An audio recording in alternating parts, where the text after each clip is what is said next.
आदाब। स्नेइंग पॉडकास्ट के उर्दू बाग सीरीज़ में आपका इस्तकबाल है। मैं हूं आपका मेज़बान मेहर आलम ख़ान। इस वक्त मैं मौजूद हूं हिंदुस्तान के दारुल हुकूमत दिल्ली के उस हिस्से में जिसे पुरानी दिल्ली और वर्ल्ड सिटी के अलावा शाहजहानाबाद के नाम से भी जाना जाता है। और दिल्ली में भी बल्ली मारान की तारीख़ी इमारत शरीफ मंजिल में, जो गुज़िश्ता 300 सालों से तिब्बे यूनानी का अहम मरकज़ रही है। हकीम शरीफ खान 1725 ईस्वी में इसी शरीफ मंजिल में पैदा हुए और 1807 में उनका इंतकाल हुआ। ये मीर का ज़माना है और मीर की शायरी का ज़माना है। इसी दौरान मीर की शायरी शरीफ मंजिल के आसपास के इलाके में परवान चढ़ी। बड़े बड़े नामवर लोग जैसे सर सैयद अहमद ख़ान, वक़ार उल मुल्क, मोहसिन उल मुल्क, अल्लामा इकबाल, नेताजी सुभाष चंद्र बोस, महात्मा गांधी, मौलाना आज़ाद, मोतीलाल नेहरू और जवाहरलाल नेहरू जैसे कद्दावर सियासतदान और शायर व अदीब शरीफ मंजिल में तशरीफ़ लाते रहे। शरीफ मंजिल में इस वक्त मेरे साथ मौजूद हैं जनाब विपिन गर्ग। चलो टुक मीर को सुनने। हाल ही में मीर तकी मीर के 8,500 अशार पर मुश्तमिल ये इंतखाब शाया हुआ है, जिसको एडिट किया है जनाब विपिन गर्ग साहब ने। तो विपिन गर्ग साहब बताइए कि मीर से ये इश्क और ये दीवानगी और इसके पीछे क्या फैक्टर्स थे जिसने आपको इतनी ज़ख़ीम किताब करने पर मजबूर किया। देखिए महर साहब, जब मेरा बचपन जो है मेरठ में गुज़रा, मोहल्ले डालमपाड़े में, तो हमारे मोहल्ले में कई शायर थे जो गली में चलते फिरते एक दूसरे को शेर सुनाया करते थे।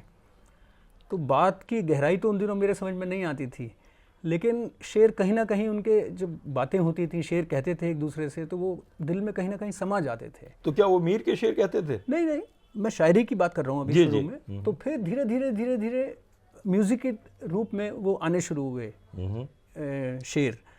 गज़लें सुननी शुरू की और सबसे पहली जो मीर की गज़ल मैंने सुनी वो देख तो दिल के जहाँ से उठता है, जो मेहदी हसन ने गाई थी। ये धुआं सा कहाँ से उठता है, धुआं सा कहाँ से उठता है, गोर किस दिल जले की है ये फलक, शोला एक सुबह यहाँ से उठता है, बैठने कौन दे है फिर उसको, जो तेरे आस्तां से उठता है। तो इन अशार ने मेरे दिलो दिमाग पे ऐसा असर किया कि मैं सुबह से शाम तक कई दफ़ा एक ही गज़ल को सुनता रहता था। तो फिर मीर की गज़ल आई, पत्ता पत्ता बूटा बूटा हाल हमारा जाने हैं। फिर फिल्म में वो लता ने गाई, दिखाई दिए यूं के बेखुद किया, हमें आपसे भी जुदा कर चले। फिर धीरे धीरे बेगम अख्तर पे आ गए हम, फ़कीरा ना आए सदा कर चले, और उल्टी हो गई सब तदबीरें, कुछ न दवा ने काम किया। तो फिर समझ में यह आने लगा कि भी मीर तो कुछ अलग शायरी करते हैं, दिलो दिमाग पे शेर तारी हो जाता है। लेकिन ये बताइए कि मीर से ज़्यादा गालिब के ऊपर लिखा गया, अल्लामा इकबाल के ऊपर लिखा गया। जी। एक बिब्लियोग्राफी 600 सफ़ात में गालिब के ऊपर है, जो उनके मज़ामीन जो लिखे गए हैं। तो गालिब इतने पॉपुलर हैं, मीर को तो कम पढ़ा गया, कम समझा गया। तो आप मीर की तरफ क्यों आए? मैंने भी जब उर्दू शायरी पढ़ने की शुरुआत की नागरी लिपि में, तो सबसे पहले मैंने भी गालिब का दीवान ही पढ़ा। तो मेरठ में उन दिनों मुझे मीर का दीवान कहीं नहीं मिला, तो मैं सबसे पहले गालिब का ही दीवान लाया। तो उसमें गालिब का पूरा दीवान देवनागरी में था। मैंने उसको कई मरतबा पढ़ा और कई दफ़ा मैं उसको सिरहाने लेके सोता, और गालिब की ज़बान थोड़ा उन दिनों मुश्किल बहुत लगती थी। फिर धीरे धीरे मैंने फैज़ और जिगर मुरादाबादी और इनकी मैं दीवान ले आया, जो इनकी किताबें मिली वो ले आया, और हमारे मोहल्ले में चलते फिरते लोग एक दूसरे को शेर सुनाया करते थे। अब सिलसिला यहाँ हुआ कि नौकरी के सिलसिले में मैं दिल्ली आ गया। यहाँ मैंने सन 2000 के आसपास दिल्ली यूनिवर्सिटी में उर्दू के सर्टिफिकेट कोर्स में दाखिला ले लिया। यानी आपको उस वक्त तक उर्दू नहीं आती थी? उर्दू स्क्रिप्ट नहीं आती थी? उर्दू स्क्रिप्ट नहीं आती थी, ज़बान हमारी उर्दू या हिंदी, जो भी आप कह लें। मेरठ वालों की ज़बान खालिस उर्दू या हिंदी है, जो मीर की हिंदी है। मीर ने हिंदी कहा है जिसको, जी। उस वक्त हिंदी कहते थे या रेख्ता कहते थे। रेख्ता, उस वक्त उर्दू लफ्ज़ चलन में नहीं था। बिल्कुल। तो जब मैंने, हमारी टीचर ने पढ़ाना शुरू किया मीर को, तो उन्होंने किताब में जो उनकी गज़लें थी उनसे पहले 2-3 शेर सुनाए मीर के। कौन से शेर थे वो? हाँ, बेखुदी ले गई कहाँ हमको, देर से इंतज़ार है अपना, वाह वाह। और एक दिखाई दिए यूं कि बेखुद किया, हमें आप में भी आपसे भी जुदा कर चले, परस्तिश की यहाँ तक के ऐब तुझे, नज़र में सबों की खुदा कर चले।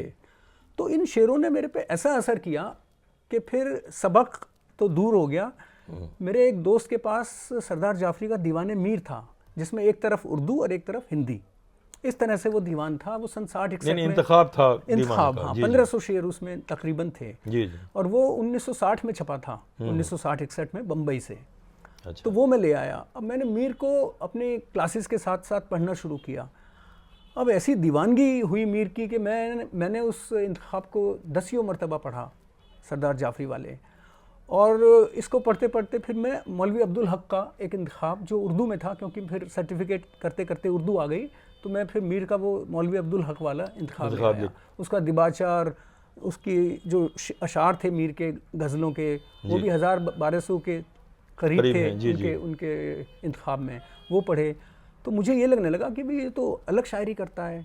उससे पहले मैंने बहुत शायरों को पढ़ा, लेकिन मीर की शायरी की ज़बान की सादगी, उसकी सोज़ो गुदाज, उसकी घुलावट, उसका जो आम लोगों की ज़बान में शेर कहना, मुहावरों का इस्तेमाल करना, वो ऐसा फ़न लगा कि यानी मीर की ज़बान आपको ज़्यादा समझ में आती थी जी। उसकी जो सादा ज़बान जी जी सैले मुमतना में जो उन्होंने अशार कहे, इसलिए वो आपको अपील करते थे। जी। लेकिन मीर को समझना क्या इतना ही आसान है? मीर ने तो खुद कहा है कि उन्होंने सहल है मीर का समझना क्या, हर सुखन उसका एक मकाम से है। जी जी। दरअसल क्या है कि जो मीर की ज़बान है वो उस ज़बान का इस्तेमाल करते हैं जो हमारे घरों में इस्तेमाल होती है। अब मैं एक शेर की आपको मिसाल देता हूँ। ए आहू वाने काबा ना एंडो हरम के गिर्द, खाओ किसी का तीर, किसू का तेग, किसू की तेग, किसू के शिकार हो, किसू के शिकार हो। इसमें तीर लोग तीर समझते हैं, लेकिन ये तेग है। ये अहमद महफूज के जो कुलियात है उसमें तीर है, बाकी सब कुलियात में उसमें भी तेग है, उसमें भी तेग है, सब कुलियातों में तेग के नाम से है। अच्छा। लेकिन चल ऐसे गया कि खाओ किसू का तीर, किसी का शिकार अब हो। मैं इस शेर के बारे में अपने दोस्तों से अक्सर ये जिक्र करता हूँ कि जो तेग खाने में मजा है, क्योंकि तीर तो दूर से चलाया जाता है और तेग तो महबूब पास आके मारेगा। वाह। तो इसमें असली शेर तो तभी खुलता है जब तेग से हम का इस्तेमाल हो, उससे कत्ल हो। जी जी। तो ये तेग है। हाँ। अच्छा। तो अब ना आहू वाने काबा ना एंडो हरम के गिर्द, अब जो ये खाओ किसी की तेग, किसी के शिकार हो। अब जो एंडना लफ्ज है, ये हमारी माँ बहुत बोलती थी। ये हमारे इलाके में, मेरठ के इलाके में खूब बोला जाता है। अरे भैया अभी तक ना उठाए, एंड रहा है बिस्तर में। तो ये हमारे मोहल्ले की ज़बान, हमारे घर की ज़बान है। तो इस ज़बान का की जो नुमाइंदगी है वो मीर तक ही मीर करते हैं, और किसी शायर के यहाँ ये जो हमारी मादरी ज़बान है ये नहीं मिलती। अच्छा। तो इसलिए मीर का शेर मुझे अपील किया, बहुत ज़्यादा असर किया। जी। ये बताइए कि जिस दीवानेपन से और जिस यानी टूट के आपने मीर को पढ़ा है और मीर के कलाम में आप डूबे रहे हैं 7-8 साल, इस दौरान जब ये किताब आप कर रहे थे, तो मीर के जो शायरी है, अगर आप उसकी पूरी कुलियात को देखें, तो मीर की शायरी का डोमिनेंट एलिमेंट वो क्या उन्सुर है जो सबसे ज्यादा डोमिनेंट एलिमेंट तो मीर की शायरी का इश्क है। वाह। इश्क, मीर को उनके वालिद एक सूफी थे। जी जी। और जब वो 8-7 साल की उम्र के थे तो वालिद ने इश्क का सबक मीर को बचपन से ही दिया, और बाप उनके मीर से कहते बेटा इश्क करो। उनके एक चचा भी मुंह बोले चचा होते थे, अमानतुल्लाह खां। हाँ, वो सूफी मनीष थे। हाँ, वो उनके शागिर्द उनके बाप के थे। जी जी। लेकिन मीर अक्सर उनकी सोहबतों में रहते थे, और सूफियों की दरगाहों पे जाना, फ़कीरों की तकियों पे जाना, मीर अपने चचा के साथ जाते थे। तो उन दोनों का जो इश्क का पढ़ाया हुआ पाठ है, जो सबक है, वो मीर की शायरी में ऐसा बाद में निखर के आया कि हर रंग आपको इश्क का मीर के यहाँ मिल जाएगा। एक दो उसके रंग हमें दिखाइए।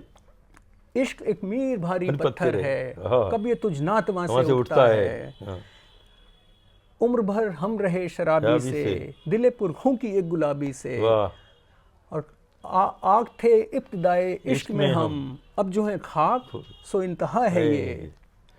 तो मीर के यहाँ इश्क जो है डोमिनेंट एलिमेंट है, लेकिन खालिस यानी उनकी पूरी शायरी में, जैसा आपने कहा, कुछ और भी अनासिर हैं जो जिंदगी की दूसरे रंगों की नुमाइंदगी करते हैं। तो वो क्या अनासिर हैं जो मीर की शायरी में आते हैं? मेहर साहब, जो मीर इश्क के अलावा, हाँ, मीर की जो कुलियात है उसमें ह्यूमन रिश्तों का जी, और इस कायनात की जो एक ये रहस्य है इसका, उसका कोई ऐसा पहलू नहीं जो मीर की शायरी में ना झलकता हो। बादशाहों का बनना बिगड़ना, आपसी लोगों के आपसी रिश्ते, मोहब्बत, इश्क, झूठ, सच, और ये समझ लीजिए कि कोई पहलू कायनात का कोई एक ऐसा नहीं जो मीर की शायरी में आपको ना मिले। मीर जिंदगी को कैसे देखते थे? जिंदगी तो देखिए, मीर की एक गज़ल बड़ी मशहूर है, हस्ती अपनी हबाब की सी है, ये नुमाइश शराब की सी है, चश्मे दिल खोल इस भी आलम पर, यहाँ की औकात ख्वाब की सी है। वाह वाह। और इसमें एक और शेर देखिए आप, मैं जो बोला कहा कि ये आवाज उसी खाना खराब की सी है जी। मीर उन्नीम बाज आंखों में सारी मस्ती शराब की सी है। तो जो जिंदगी का पहलू मीर के यहाँ है वो फना होने वाला है। अच्छा, वो कोई ऐसी चीज़ नहीं है जो कि आप ठहरने वाली चीज़ हो। तो मीर का एक और देखिए, आपके जिंदगी और मौत को मीर कैसे लेते हैं। मैं दूसरा सवाल यही करने वाला था कि मौत को वो किस तरह देखते हैं। एक शेर मेरे जहन में आ रहा है, वह है कि मर्ग मानगी का एक मानगी का वक्फा है, यानी आगे चलेंगे दम लेकर। जी जी। तो मीर ने मौत को मीर ने इसी अंदाज में एक और शेर ये कहा, मर्ग का वक्फा इस रास्ते में क्या है मीर समझते हो। मर्ग का वक्फा इस रास्ते में क्या है मीर समझते हो। हारे मांदे रहा के हैं हम लोग कोई दम सोले हैं। वाह वाह, यानी बिल्कुल वही उसी शेर की। और ये आप हिंदू फिलॉसफी ले लीजिए, गीता का ज्ञान ले लीजिए, तो वो जितनी भी फिलॉसफी मजहब से रिलेटेड हो या और किसी फिलोसोफर ने जो लिखी हो, वो सब आपको मीर की शायरी में मिल जाएंगी। यानी मीर के दिनों मजहब के बारे में कुछ बताइए।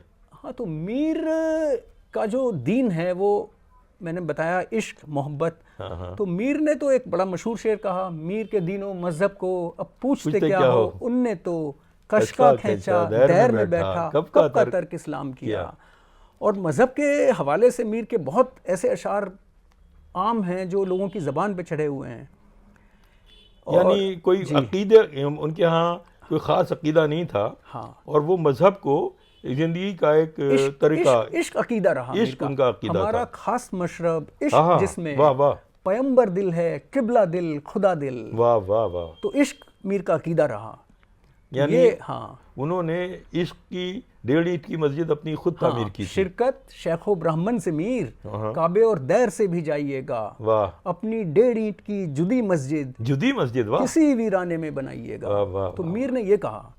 तो मीर और मजहब के जो ठेकेदार हैं उनके लिए तो ये भी कहा कि मुझ मस्त को क्या निस्बत ए मीर मसाइल से, मुँह शेख का मस्जिद में मैं रख के मसल डाला। वाह वाह वाह। अच्छा, ये मस्जिद में मुँह मसल डाला, ये एक मुहावरा है ना। हमारे यहाँ तो मसाला पीसते हैं, मसाला मसलते हैं या मुँह मसलना, यानी एक मुहावरा है। बुरी तरह से यहाँ तो बहुत सारे मुहावरों का इस्तेमाल हुआ है। और उसने बहुत से अशार में, आपने तो खैर हमारी पिछली गुफ्तगू में ये बात आई थी कि मीर ने कोई 3000 मुहावरे अपने इस वॉल्यूम में जो आपने इस किताब किया में है, तकरीबन 2,500-3 हज़ार मुहावरे मीर के अशार से कुछ वानगी के तौर पे कुछ मैं बताता हूँ आपको।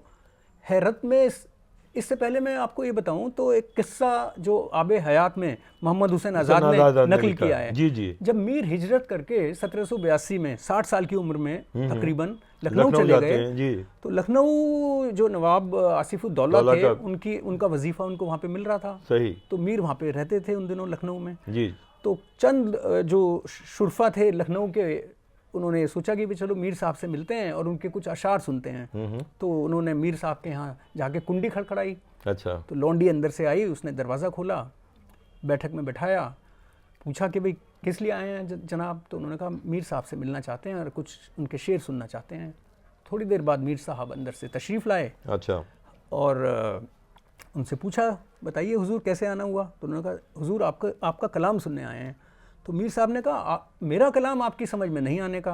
तो उन्होंने कहा हुजूर खाकानी के शेर समझते हैं, अनवरी को पढ़ा है हमने, तो आपको इरशाद क्यों ना समझेंगे। मीर साहब ने कहा मियाँ उनके लिए तो फरहम मौजूद हैं, लुगात मौजूद हैं, और मेरी ज़बान को समझने के लिए, मेरे शेर को समझने के लिए फ़कत अहले दिल्ली का मुहावरा और जामा मस्जिद की सीढ़ियाँ, इसके बिना मेरा शेर समझना मुश्किल है। तो जो अहले उर्दू का मुहावरा यानी कि दिल्ली वालों का मुहावरा जी, और जी। जामा मस्जिद की सीढ़ियों पे जो मुहावरा बोला जाता है वो मीर की ज़बान है। हाँ, तो अब एक वानगी देखिए आप, हैरत में सख्त से भी मेरा हाल है परे, आईना रख के सामने देखा तो दम नहीं। तो इसमें मुहावरा है आईना सामने रख के दम देखना। तो पहले क्या करते थे, जब लगता था कि कोई आदमी मर गया है तो एक आईना उसकी नाक के सामने रख देते थे। अच्छा। नाक पे अगर भाप आ गई तो जिंदा है, सांस चल रही है, और नहीं आई तो मर गया है। तो ये मुहावरे मीर के यहाँ मिलते हैं। अच्छा, मीर के यहाँ एक मुहावरा, वो एक शेर था जिसमें आता है कि दरवाजे की मिट्टी लाना। जी। तो वो क्या शेर था और क्या मतलब है ले उसका? जाइए मीर उसके दरवाजे की मिट्टी भी, इस दर्द मोहब्बत की कोई मीर दवा जाने। तो दरवाजे की मिट्टी ले जाना यानी कि दरवाजे पे बार बार चक्कर लगाना, बार बार फेरे लगाना, ये मुहावरा है। तो ये दिल्ली वालों का मुहावरा है, अहले उर्दू का मुहावरा है। तो मीर को इस बात पे बड़ा फख्र था कि इस मुहावरे को जिस जबान की नुमाइंदगी वो करते हैं वो दिल्ली वाले समझ सकते हैं। तो ये मामला है। अच्छा, मीर का उर्दू जबान का जो सबसे अहम कंट्रीब्यूशन क्या रहा है? देखिए मेहर साहब, सबसे पहले तो हमें मीर के अहद में जाना होगा इस बात को समझने के लिए। जब यहाँ फारसी, हाँ, जब मीर दिल्ली आए जी। तो ये 1736 के आसपास की बात है। 13-14 साल की उम्र थी मीर की, 12-13 साल की। उनके वालिद का इंतकाल अकबराबाद आगरे में हो गया था। मीर 12-13 साल की उम्र में दिल्ली आए। तो उन दिनों फारसी का बहुत चलन था दिल्ली में, दरबारी जबान थी, मुगलों के दरबार में फारसी में लिखा पढ़ी होती थी। आम लोग रेख्ता, हिंदवी जो भी इस ज़बान को उस ज़माने में कहते थे, ये ज़बान इस्तेमाल करते थे। तो जब मीर दिल्ली आए तो फ़ारसी में शेर कहने का रिवाज था। तो मीर भी टूटे फूटे शेर फ़ारसी में कहते थे। तो मीर को एक अमरोहे के सैयद मिले। अच्छा। तो उन्होंने मीर की फ़ारसी कलाम देखा तो उसमें जान नहीं थी। तो उन्होंने कहा, बेटा तुम रेख्ते में शेर कहा करो, हिंदी में शेर कहा करो। जी। तो मीर ने उनकी बात पे अमल किया और मीर ने रेख्ते में शेर कहने शुरू किए, हिंदी में शेर कहने शुरू किए। तो मीर ने फिर ये कहा, तबैयत से जो फारसी की मैंने हिंदी शेर कहे, सारे तुर्क बचे जालिम अब पढ़ते हैं ईरान के बीच। जी। तो अच्छा, ये तबीयत नहीं है बल्कि तबैयत, अनुसरण करते हुए, उसका पीछा करते हुए, उस पे चलते हुए। जी। तबैयत से जो फारसी की मैंने हिंदी शेर कहे, सारे तुर्क बचे जालिम अब पढ़ते हैं ईरान के बीच। जी। पढ़ते फिरेंगे गलियों में इन रेख्तों को लोग, मुद्दत रहेंगी बात ये यादें हमारी यहाँ, मुद्दत रहेंगी याद ये बातें हमारी यहाँ। यानी मीर को अपने कलाम के बारे में कोई खुशफहमी नहीं, लेकिन बहुत रियलिस्टिक वो अपना अंदाजा करते थे कि वो शायरी के किस मकाम पे पहुंच चुके हैं। मीर ही नहीं, मीर के जो उनके हमअसरों ने भी जो शायर थे, सौदा बड़े थे, मिर्जा मोहम्मद रफी सौदा मीर से 10 साल बड़े थे। जी। तो सौदा का शेर देखिए आप, सौदा तू इस गजल को गजल ही लिख, होना है तुझको मीर से उस्ताद की तरफ, होना है तुझको मीर से उस्ताद की तरफ। अब सौदा जैसा शायर मीर के बारे में ये शेर कह रहा है, तो आप अंदाजा लगाइए जब मीर दिल्ली आए तो सौदा की तूती बोलती थी दिल्ली शहर में, और सौदा ने ये शेर कह दिया, सौदा तू इस गजल को गजल दर गजल लिख, होना है तुझको मीर से उस्ताद की तरफ, रेख्ते के तुम ही उस्ताद नहीं हो गालिब। ये गालिब ने कहा। अगले जमाने में कहते हैं, अगले जमाने में कोई मीर भी था। इससे पहले तो मुसफ़ी ने भी। जी। मुस्तफ़ी तू और कहाँ शेर का दावा, जचता है ये अंदाज़े सुखन मीर के मुंह पर। और ये जो हमारे वो थे लखनऊ के बड़े शायर थे नासिक, शुभा नासिक नहीं कुछ मीर की उस्तादी में, आप बे बहरा है जो मोतकदे मीर नहीं। अच्छा, फिर गालिब ने इसी बात को आगे बढ़ाया। गालिब अपना ये अकीदा है कि बकौल नासिक आप बे बहरा है जो मुतकदे मीर नहीं। तो मीर ही नहीं, मीर के जो साथ के या उसके बाद जो शायर हुए हैं, हर शायर ने सर झुकाया मीर के सामने। अच्छा, ये तो उनके हम असर थे, मतलब तकरीबन हम असर थे। अच्छा, आपने गालिब का शेर पढ़ा, तो इससे पहले तो गालिब से पहले मुसफ़ी ने भी उनके बारे में उनकी यानी अज़मत को तस्लीम किया। क्या शेर कहा था? मुसफ़ी तू और कहाँ शेर का दावा, फपता है ये अंदाज़े सुखन मीर के मुंह पर। जी। अच्छा, ये तो उनके हम असर शुआरा की बात हुई, जी। लेकिन मीर का लोहा तो जो अब तक जो शेर जी। कहे जा रहे हैं और जो शायर शेर कह रहे हैं, अपना जी। कलाम कह रहे हैं, तो मीर को तो नासिर काज़मी और से लेके जॉन एलिया तक जी, जी, उनकी जी। अजमत को हाँ, जी, तस्लीम जी। किया है। तो नासिर काज़मी ने तो ये कहा ना कि हाँ। शेर होते हैं मीर के नासिर, हाँ। लफ्ज बस दाएं बाएं बाएं करता है, वाह। और जॉन एलिया तो ये कह गए कि शायर तो दो हैं, मीर तकी और मीर जॉन, वाह। बाकी जो हैं वो शाम सहर खैरियत से हैं। शायर तो दो हैं, मीर तकी और मीर जॉन। अपनी तारीफ के लिए देखो मीर का सहारा हाँ, लिया जी। शायर तो दो हैं, मीर तकी और मीर जॉन, जॉन, बाकी जो हैं वो शाम सहर खैरियत खैरियत से हैं। और अकबर इलाहाबादी का तो ये मशहूर शेर है, जी जी। हम हैं क्या चीज़ जो इस तर्ज पे जाएं अकबर, नासिक हो ज़ौक़ भी जब चल ना सके मीर के साथ। वाह वाह वाह। विपिन साहब, ये बताइए कि मीर दिल्ली को किस तरह देखते थे और मीर के ज़माने की दिल्ली कैसी थी? जी, और जब मीर दिल्ली आए तो दिल्ली एक आबाद, खुशहाल और ऐसा शहर था जिसको देख के हर आदमी को रश्क आ जाए।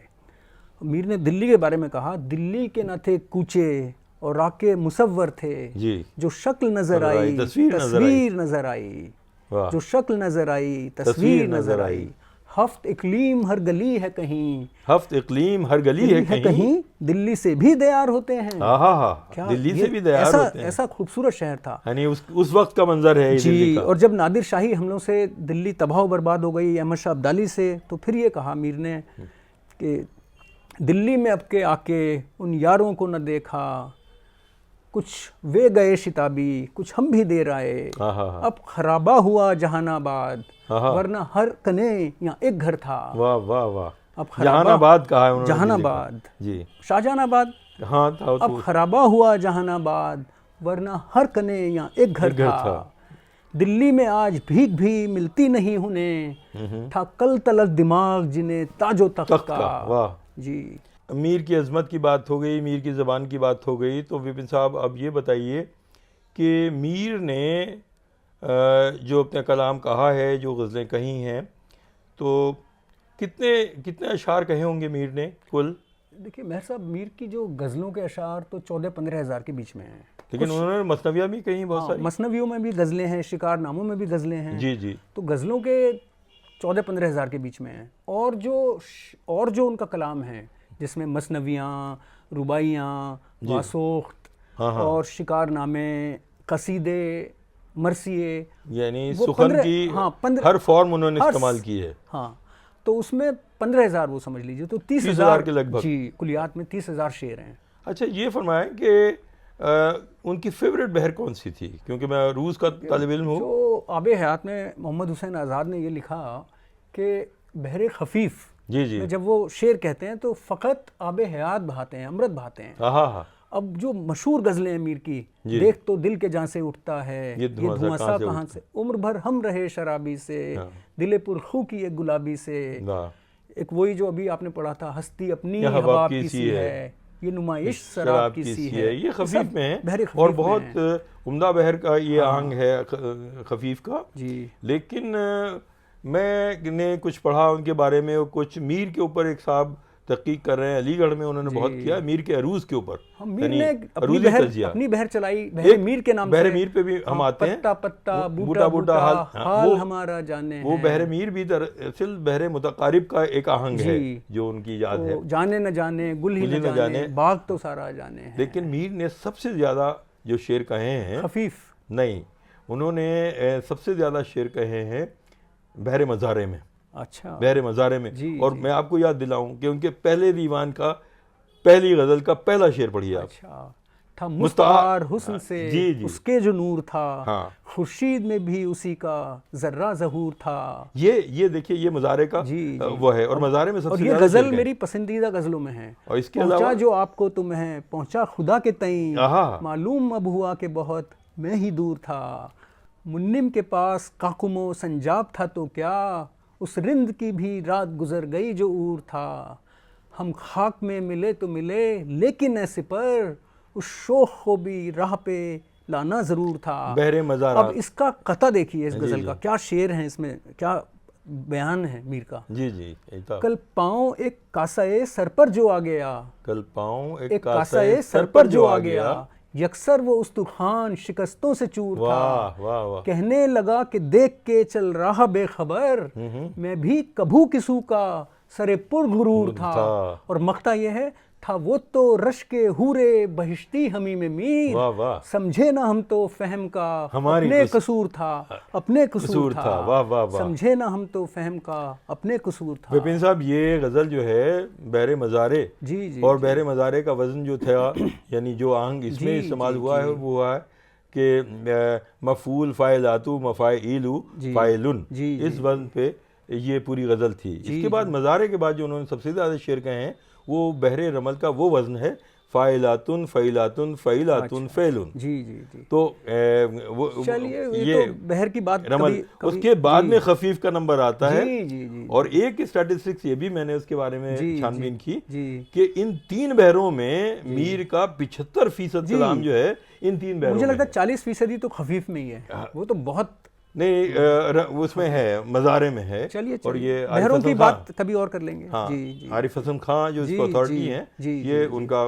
बयान था, उन्होंने ये इत्तला मुझे दी थी। अच्छा, अब बहरे मीर की बात करते हैं जी। और बहरे मीर जो है वो शायद चौथे पांचवें दीवान में इस्तेमाल हुई है। हाँ, पत्ता पत्ता हाँ, बूटा और ये बहरे मुतकारिब का ही यानी एक आहंग है। और वो तो उसके कुछ अशार मुतकारिब में तो बड़ा मशहूर वो है ना, फकीराना आए सदा कर चले, मियाँ खुश रहो ये दुआ कर चले, जो तुझ बिन न जीने को कहते थे हम, सो इस अहद को अब वफा कर चले, शिफा अपनी तकदीर ही में न थी कि मकदूर तक तो दवा कर चले।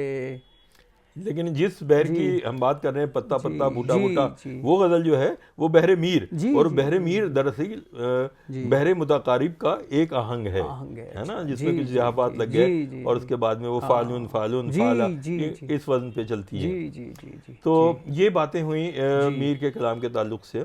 लेकिन अब आप ये बताइए कि अभी तो इसमें आपने 8,500 शेर किए हैं, तो क्या आप यहीं रुक जाएंगे या मीर की दीवानगी आप पे छाई हुई है अभी भी? तो मतलब क्या है कि अभी मीर का एक बड़ा मशहूर शेर मैं अक्सर अपने साथ अपने लिए इस्तेमाल करता हूँ कि निकलना मीर मुश्किल है, मिसरा ये है, निकलना मीर मुश्किल है मेरा अब इन ज़मीनों से। तो मैं इसको मिसरे को इस तरह पढ़ता हूँ, निकलना मीर मुश्किल है मेरा तेरी ज़मीनों से। तो मेरा शायद अभी चल रहा है और मैंने अभी कच्चे कागज़ पे जो अपना काम 1000 के करीब अशार और बढ़ा दिए हैं। यानी इसके अलावा 1000 अशार बढ़ चुके हैं पिछले 2 महीने में, जब से किताब शाया हुई है। माशाल्लाह। तो गोया मीर के अगले यानी उसकी तरफ आप गामजन हैं, दूसरे हिस्से की तरफ, और जिसमें हमें उम्मीद करनी चाहिए कि बाकी मादा अशार जो हैं वो उसमें शामिल होंगे। एक बात बताइए कि कुछ अशार ऐसे हैं कि वो बहुत मशहूर हैं मीर के नाम से, लेकिन वो मीर के नहीं है।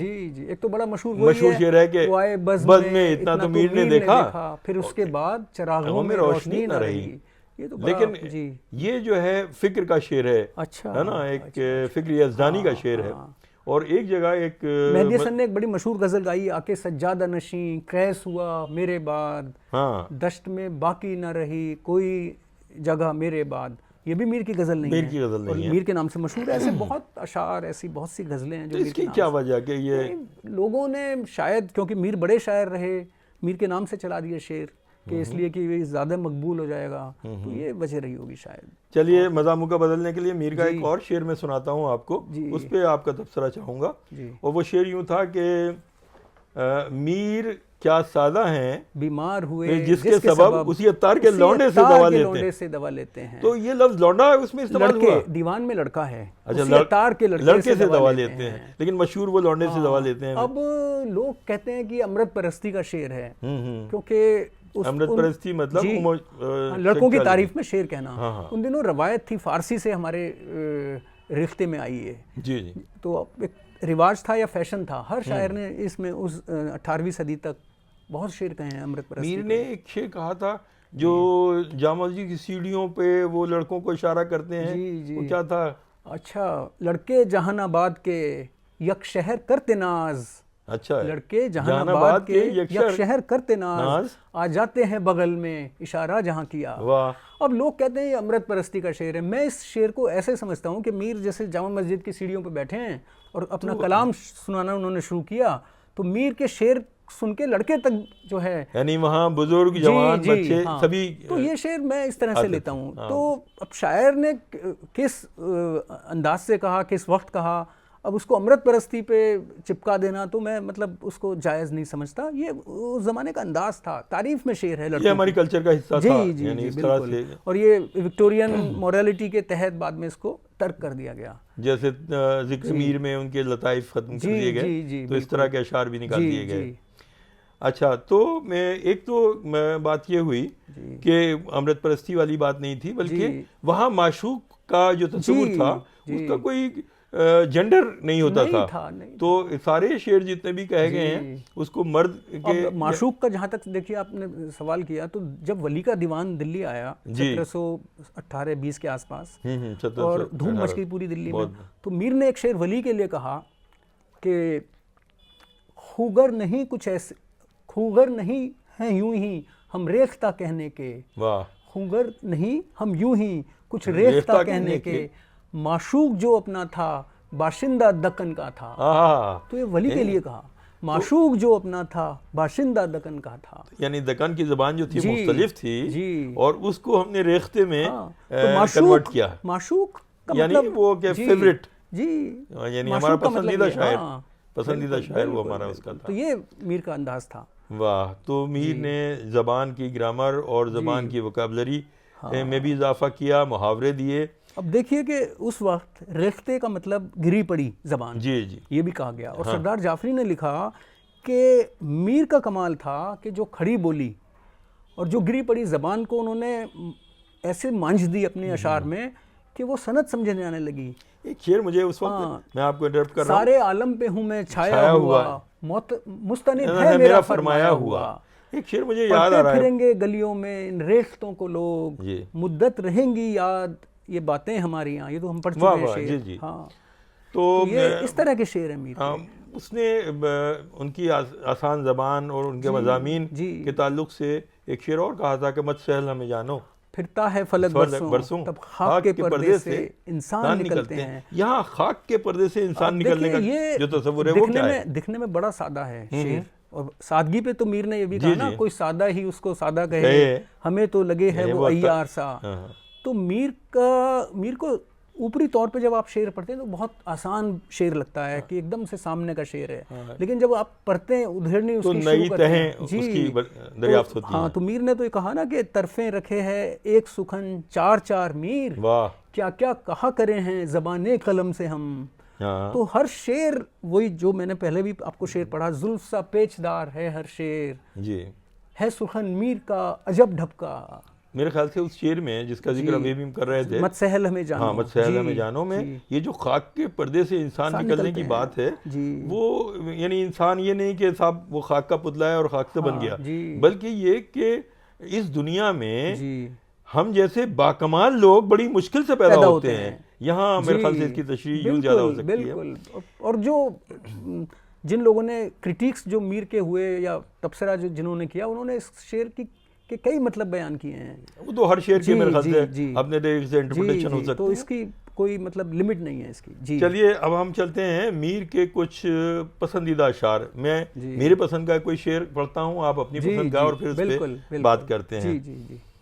कल रात चश्मे खूं बस्ता से कल रात लहू फिर टपका, चश्मे खूं बस्ता से कल रात लहू फिर टपका, हम ये समझे थे कि ए मीर ये आज़ार गया। ये आज़ार क्या था?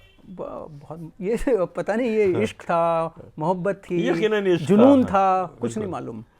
और मेरी जो देखो पसंदीदा दो चार गज़लें मैं कहता हूँ, सुनाता हूँ कि रफ्तगां में जहाँ के हम भी हैं, साथ इस कारवां के हम भी हैं, रफ्तगां में जहाँ के हम भी हैं, साथ इस कारवां के हम भी हैं। और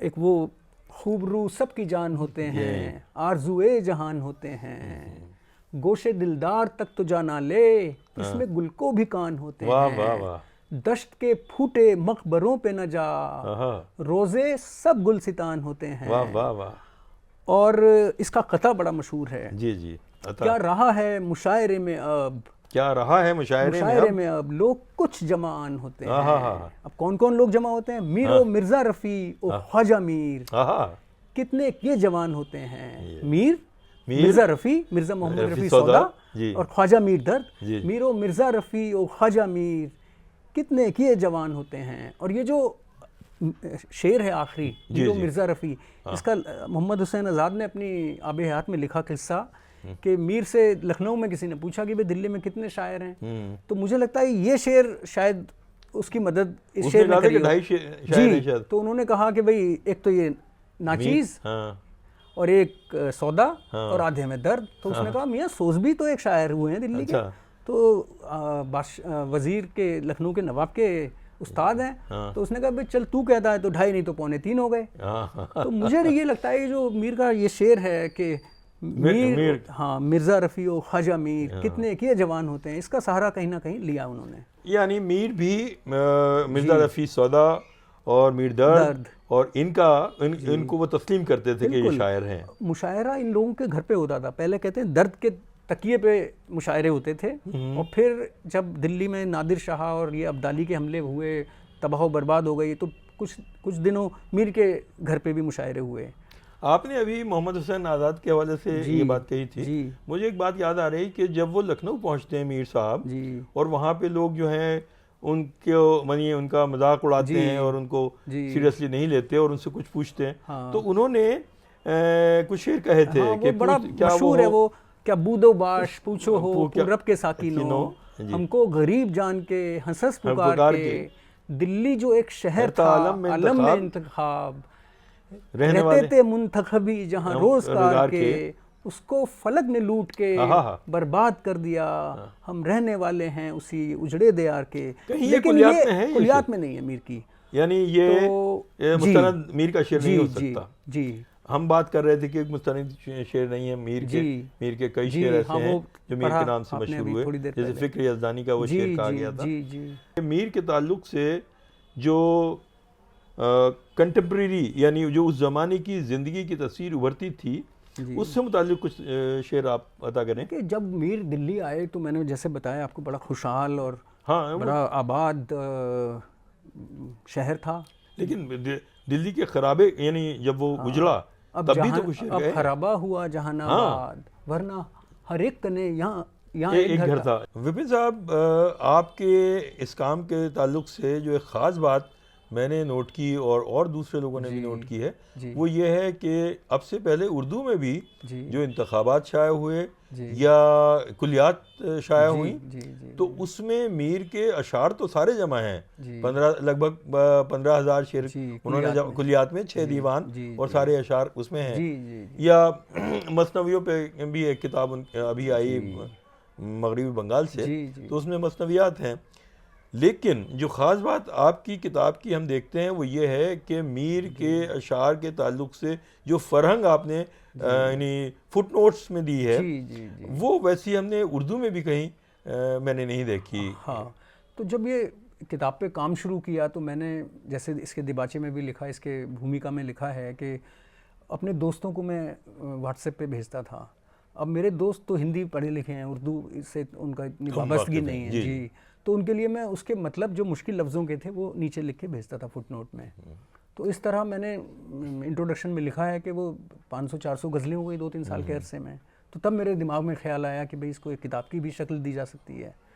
तो ये 2016 से कहानी शुरू हुई और 2018-19 तक तकरीबन आपने कितने अल्फाज होंगे, कुछ अंदाज़ा है कि जिसकी फरंग में तो जितने मुझे लगता है अशार हैं, जितने अल्फाज, उससे 60%, अच्छा 60-70%, क्योंकि बड़ी हर लफ्ज़ का मैंने कोशिश की कि मतलब लिखा जाए जिससे कि हिंदी वाले भी समझ जाएं। जैसे लफ्ज़ का मानी लिख देना कोई कमाल नहीं है, लेकिन लफ्ज़ कैसे बढ़ता गया है उस शेर में, वो कमाल है। अब जैसे आप लफ्ज़ है, उसके मानी पानी भी होते हैं, धार भी होते हैं। मीर का एक शेर देखिए इसी हवाले से कि देखो तो किस रवानी से कहते हैं शेर मीर, दुर से 1000 चंद है उनके सुखन में आब, अब आपका जो सामने का मानी है वो है पानी पानी है। है, जी। लेकिन यहाँ चमक के मानी में है। दुर से हजार, मोती से हजार हजार चंद, हजार गुना गुना जो है ज्यादा जी चमकता चमक हुआ। है। दुर से हजार चंद है उनके सुखन में आप। वाह। तो जहाँ जिस शेर का, अब एक और शेर है कि मुन्निम के पास काकुमो संजाब था हाँ, तो क्या, पहले उस रिंद की भी रात गुजर गई जो ऊर था। अब यहाँ जो रिंद है वो नंगे के माने में इस्तेमाल हुआ है, हाँ। वरना रिंद के बहुत माने हैं, 60-70 फरंग में। हाँ जी, जी, तो जिस शेर में जहाँ जो मुनासबत है उसकी, या जो मीर ने कहने की कोशिश की है, या जो हम समझे, जी। वो उसका मतलब लिखा गया है फरंग में। आखिर में ये मोहम्मद हुसैन आज़ाद ने मीर के ताल्लुक से उसको शायद एक दरिया से यानी उसकी एक उसको कंपेयर किया है। रवानगी। जी जी, उस दरिया की रवानी, और शायद गंगा से नहीं, वो किसका, रामनाथ सुमन जो रामनाथ है, सुमन, जी, जी। उनकी किताब सन 1958 में आई थी। अच्छा। मीर के ऊपर मतलब तबसरा, उसमें 250-300 पेज का, तो मतलब उसमें नस्र की फॉर्म में है। तो उन्होंने तो अपने जो उसका टाइटल के पीछे के कवर के पीछे लिखा कि मीर की शायरी का जो मकाम है वो हिंदुस्तान में ऐसा है जैसे गंगा को हिंदुस्तान से निकाल दीजिए, हाँ हाँ, वो हिंदुस्तान बचेगा, तो क्या बचेगा। इसी तरह मीर की शायरी को अगर आप हिंदुस्तान से, हमारे अदब से निकाल देंगे तो कुछ नहीं बचेगा। तो अच्छा, मीर की शायरी का ये मकाम हमारे, मीर की शायरी पर गुफ्तगू हो रही है और अभी तक शमसुर रहमान फारूकी का नाम नहीं आया, जी, तो क्या उसके बगैर हमारी ये गुफ्तगू मुकम्मल हो सकती है? उनकी किताब जो तकरीबन 3000 सफ़ात पर है, मीर के शेर शोरंगेज, शेर शोरंगेज, तो चार वॉल्यूम्स में, 6 वॉल्यूम्स में है वो। अच्छा जी। बहरहाल तकरीबन 3000 सफ़ात पे हैं वो। तो शेर शोरंगेज में शमसुर रहमान फारूकी ने जिस तरह मीर की को समझा और समझाने की कोशिश की है, उसके बारे में आप क्या कहते हैं? बस वही है, मीर जो कह गए वही उन्होंने वो बात को उसको पकड़ा और उसको तशरीह की उन्होंने। अच्छा। कि तरफे रखे है एक सुखन 4 मीर, क्या क्या कहा करे हैं ज़बाने कलम से हम, कोई सादा ही उसको सादा कहे, हमें तो लगे है वो अय्यार सा। तो मीर की ज़बान देखने में बहुत सादा है, यही फारूकी साहब ने समझाने की कोशिश की, लेकिन वो है बहुत तहदार है, वो तहदार है, और बड़े बहुत मानी निकलते हैं एक एक शेर से। तो मीर का मामला ये है, और शमसुर रहमान फारूकी साहब ने भी यही कहने की अपनी शेर शोरंगेज़ में कोशिश की है। एक एक शेर की तशरीह 10-10 सफ़ों में है। वाह। और मैंने इस जो फरहंग बनाते समय उनकी जो शेर शोरंगेज़ से भी फ़ायदा उठाया है। बहुत उम्दा, बहुत उम्दा। देखिए, मीर पे बहुत लंबी गुफ्तगू हो सकती है जी। और क्योंकि मीर के ऊपर इतना तहकीकी काम नहीं हुआ जितना गालिब या दूसरे शायरों पे हुआ है, हमें उम्मीद करनी चाहिए कि अब आपकी किताब के आने के बाद मीर के बारे में शऊर, एक आम उमूमी शऊर जो है ज़्यादा बेदार होगा। एक बड़ी ऑडियंस मीर को मिल गई है, देवनागरी में आपने ये काम किया है, तो ये उम्मीद की जानी चाहिए कि मीर पर तवज्जो ख़ास होगी लिखने वालों की, क्रिटिक्स की, और मीर पर हमें बहुत उसकी जो मुख्तलिफ तहें हैं उनको समझने में आसानी होगी। आपका इस गुफ्तगू के लिए और हमारे साथ इतना वक्त गुजारने के लिए बहुत बहुत शुक्रिया।